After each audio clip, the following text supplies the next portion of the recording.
please welcome to the stage the world-renowned quantum physicist, Doctor John Hagelin.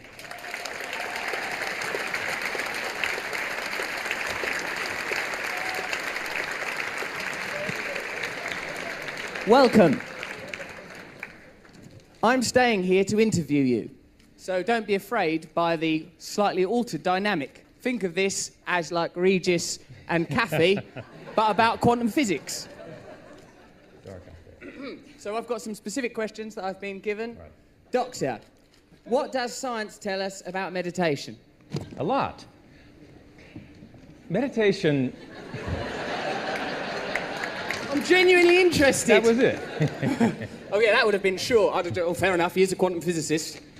Meditation, properly understood, is a technique to turn the outwardly directed attention within, to experience deeper, quieter levels of thought, to go beyond the thinking process, to experience pure subjectivity, pure consciousness, the source of thought. Science says this meditative state is a fourth state of consciousness, distinct from waking, dreaming, sleeping. It's a state of very deep rest, deeper than sleep, and simultaneously a unique state of electrophysiological brain functioning. That means orderliness of brain functioning, maximum EEG coherence. And that's important because EEG coherence correlates with rising IQ, intelligence, creativity, learning ability, good looks, psychological stability, emotional maturity. Everything good about the mind depends on its orderly function. How are those neurological factors that you've just described palpable and tangible? How can you prove that? Simple tests for IQ that kids all take, that adults avoid. You can show that, university kids, for example, intelligence continues to rise. It rises in adults in elderly homes, and at that point, intelligence is not supposed to be increasing.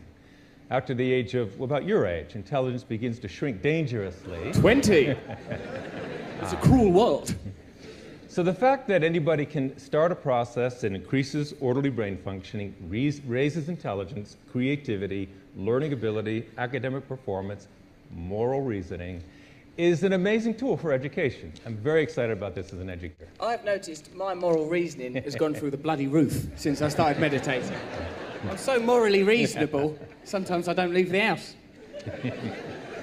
What does the transcendental element of transcendental meditation mean, please, Doctor? The transcendental is important because it's not about thinking or concentrating or contemplating or visualizing or any kind of intention, any kind of effort. It's about slipping beyond thought to the experience of the source of thought, which is being, pure subjectivity, pure wakefulness.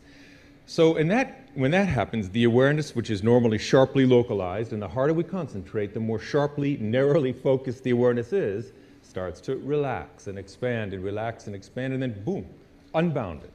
Then you get a burst of EEG coherence, and then when that becomes stabilized, orderliness of brain function, it becomes color fast, permanent. So just in simplistic laymanistic terms, that initial focus on the mantra gives you access to a broader consciousness. It's not the focus on the mantra, it's the fading of the mantra, which is part of the process. It's an ancient trick. It happens automatically. It's gone. And when it's gone, you are no longer localized. You are unbounded. It's that unbounded awareness subjectively that gives the global EEG coherence, orderliness of brain functioning. So it's not really about concentrating on a mantra, it's about transcending the mantra. I understand. Is there a religious or a doctrinaire component to this system? It's not a religion, it's not a philosophy, it's this technique, pure and simple, to experience the source of thought, pure consciousness. Now, people of different faiths may say, to them, it has deep religious significance. It resonates with their own beliefs. Many religious faiths, spiritual traditions, believe in the fundamental unity of life, which is now a scientific fact, the fundamental unity at the basis of the diversity of the universe. That's what the unified field is, but you knew that.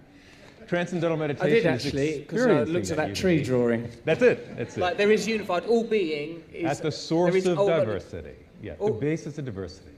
So the diversity on this level, molecular, less atomic, less nuclear, less subnuclear, and then one. The force is all unified. That's the unified field, the fulfillment of Einstein's dream. The superstring revolution, which hit the UK, I understood, It hit here, and Yeah, since we're then... nuts for superstring over there. It's like Beatlemania all over again. You could say that the long-term result of meditation is living the scientific truth of the unity of life, experiencing it momentarily, and then stabilizing it and living the unity of humanity as a living reality in daily life. And that's what David Lynch was talking about, enlightenment, higher states of consciousness. This question, Doctor, it seems a bit aggressive, but I assure you it was given to me by Bobby Roth, who is a good man. This is not, like, I'm not improvising these questions, that's why I've got this thing. You are a quantum physicist. It begins with a statement, that's irrefutable, we've already established that. What are you doing talking about meditation? Seems aggressive, but that's the question. Since Einstein, physics has been about discovering the fundamental unity at the basis of the surface diversity of the universe. You dig beneath the molecular, atomic, nuclear, and these big particle accelerators to discover the unity deep at the core of physical reality. Meditation is a subjective means of experiencing that same fundamental unity of life. And that fundamental experience transforms the brain. It transforms the physiology as well. But really, it's the same unity from the perspective of modern physics that is experienced subjectively in the meditative state of pure consciousness. Is there anything else that you think we should add, or has this been perhaps the best interview you've ever encountered?